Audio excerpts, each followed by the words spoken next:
So I was not expecting it at all. And I was like, Greece, what do they speak in Greece? Oh, Greek, great. I thought that was a dead language. I didn't know they had modern Greek, but I was really excited. I thought of the Sisterhood of the Traveling Pants because in that movie there's like a panorama over Greece. So I thought that's what my mission would be like. It wasn't quite like that because I didn't serve, they don't have missionaries in the islands.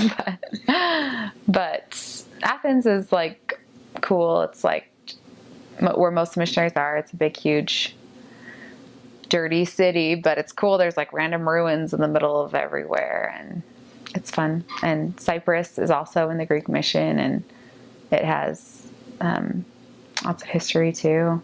So it's fun to go see like the places where Paul visited, and yeah, it's really cool. It's not the islands of Greece, but it's really beautiful and awesome also. So me and my MTC companion were the last American sisters to go to Greece before they made the change because of visa problems. So I had two American companions there, and the rest were mostly German and then a Finnish one as well. They were all awesome. It was awesome. I loved it. I love my European companions, were so fun. And my Americans were good too. But, it's fun to have learn about another culture with your companion, or just different senses of humor and it's fun. When I got in the mission, there were 3 branches in Athens. Now there's 2, and then there's a branch in Thessaloniki, and actually there might be 3 in Athens now, I'm not sure, but when I left, so 3 years ago, there were 2 branches in Athens and 1 branch in Thessaloniki, and there were 3 branches on Cyprus. Very small branches. The biggest one was in the center in Athens, the center of Athens. And then the smaller one in Athens was up in the north. But there are a handful of Greek members, and then lots of expats, or in the center there were people from Nigeria and Ghana and Sierra Leone and Romania and Moldova and lots of different places. Let's see, I'm Brazil and Iran, and so it's like an very international branch, which is really fun. Just a handful of Greek members, but the Greek members we have are awesome. They're super awesome.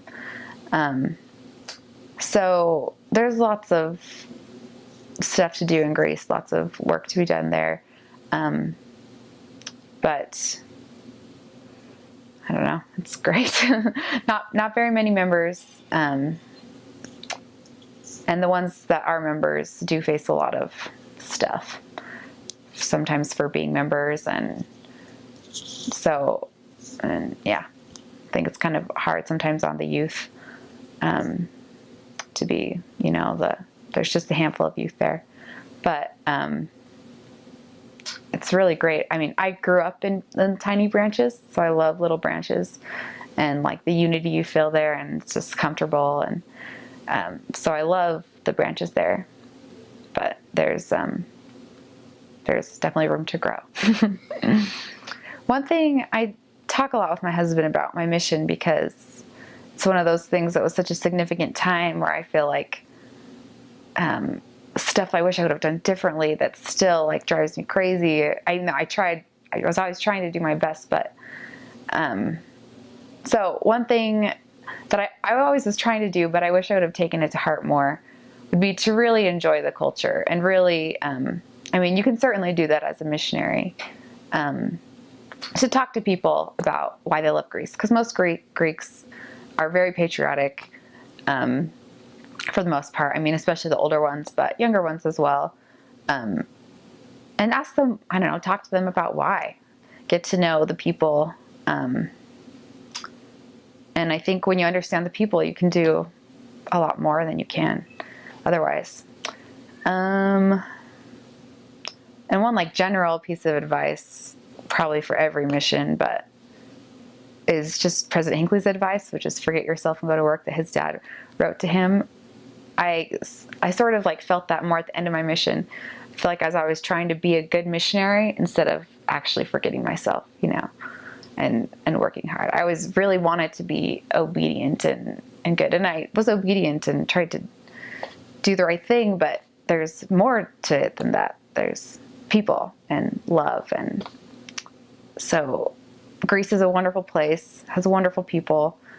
If you can get past them yelling at you, it'll be easier, maybe, for you to enjoy it. But there's a lot to enjoy. And there are people that are willing to talk to you. And so it's really hard. Missions are really hard, and Greece is hard. But it's awesome. And you'll love it. When you go home, you'll miss it for lots of reasons. And probably a lot of the reasons will be the people and the culture. So enjoy it while you're there.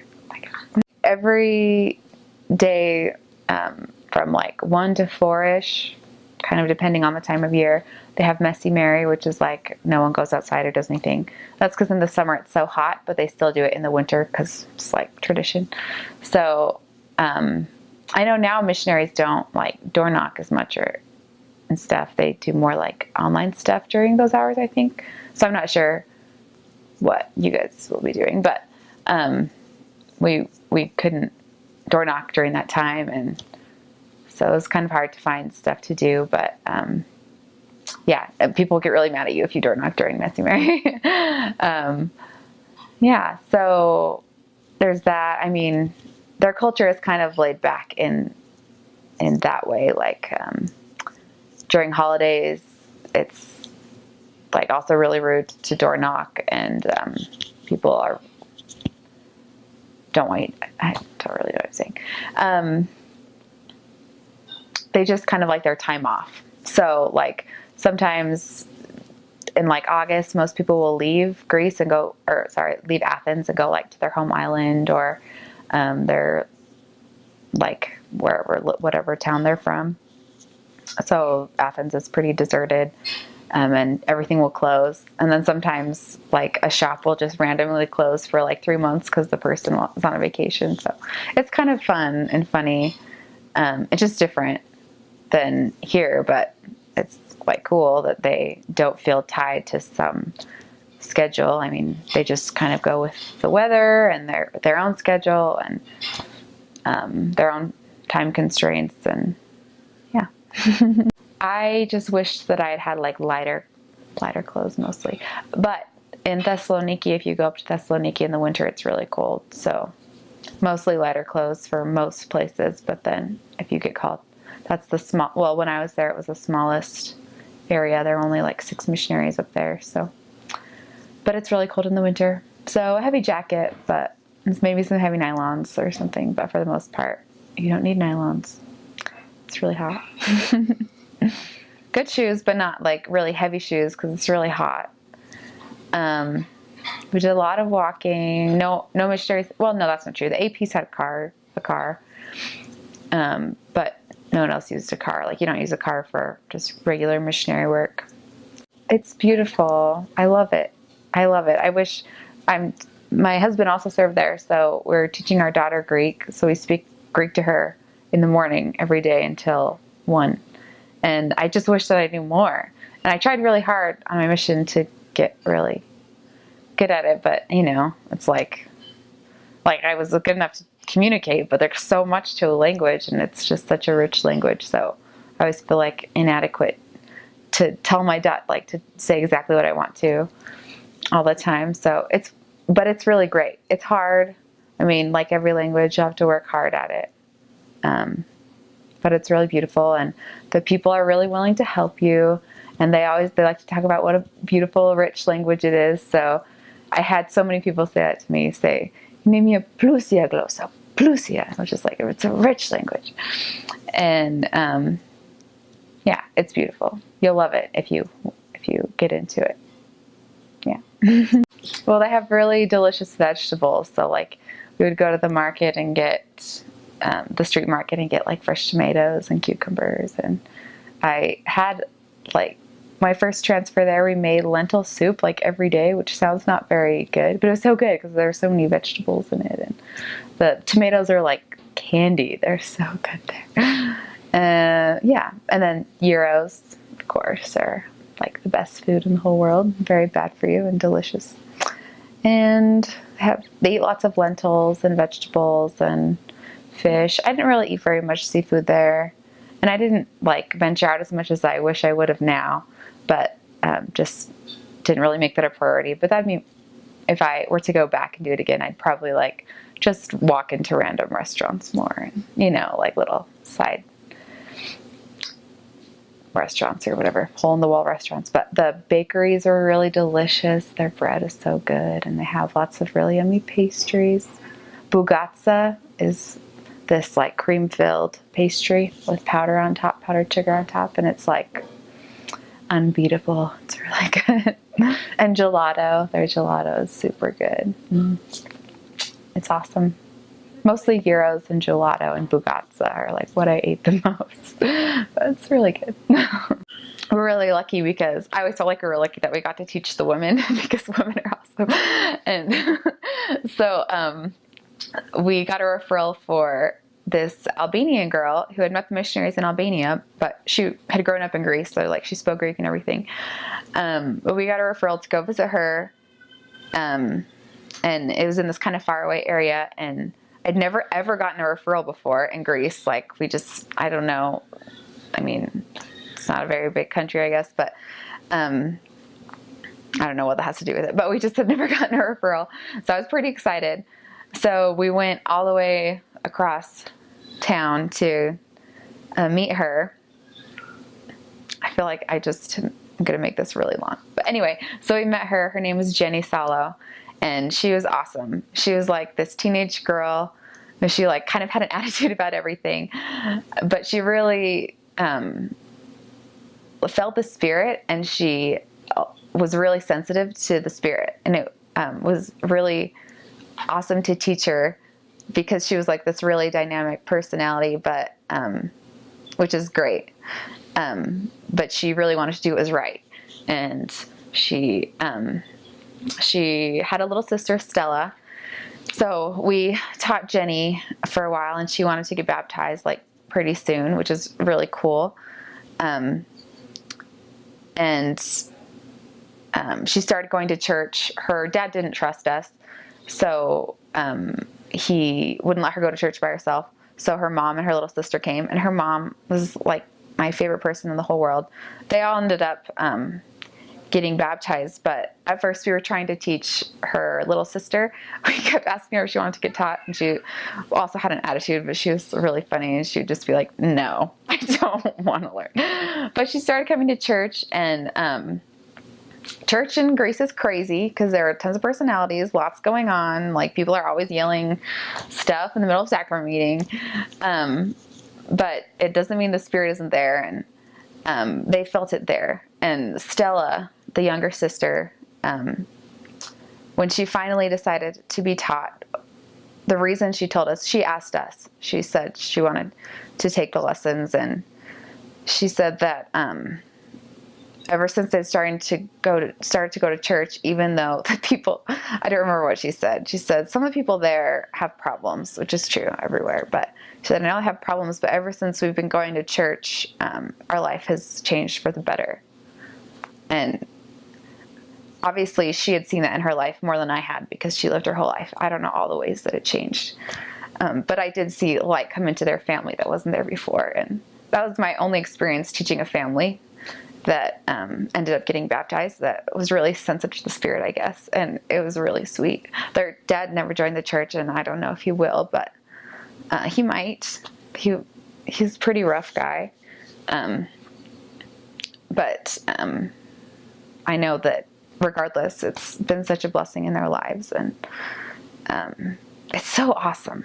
That's why I'm glad I went on a mission, is for the people that I was able to see listen to the Spirit and change their lives and be happy. I just got to like watch it. It was great. One of my favorite moments on my mission was a lesson that we had. I was serving in Cyprus, and I was with my companion. She had been my companion in the MTC, and we were really close. And we ended up serving together for 9 months because there aren't very many sisters there. So it was awesome. She's great, and I never like got sick of her. But we were teaching this woman. We were in Cyprus. Did I say that already? And there are lots of Chinese people in Cyprus, kind of randomly. And the church, at least when I was there, the branch in Nicosia was mostly Chinese students. And so this person that we were teaching wasn't a student. She was an older Chinese woman, but she had been investigating for like 7 years, I think. Her English name was Lisa, so we called her Lisa. And she went to church every week. She prayed, she read scriptures, she read the ensign. She wanted her lesson, when we did lessons, she wanted us to come and talk about the ensign with her and about the prophet. And so she was basically like a member, and she was like this really good person, but she didn't join the church because she was Chinese and she had signed a pact with the communist government to not join a religion. And she felt like she shouldn't break it. But we were teaching her about the ensign, and this was, I think, like our second lesson with her since we'd been in Cyprus, or maybe our third. And we had discussed beforehand, just talked about her and just want her to have the blessings of baptism, because she did everything. She was like a better member than I ever was. She just wasn't a member. She didn't have the Holy Ghost, the gift of the Holy Ghost, and she could definitely benefit from that, and she wanted it.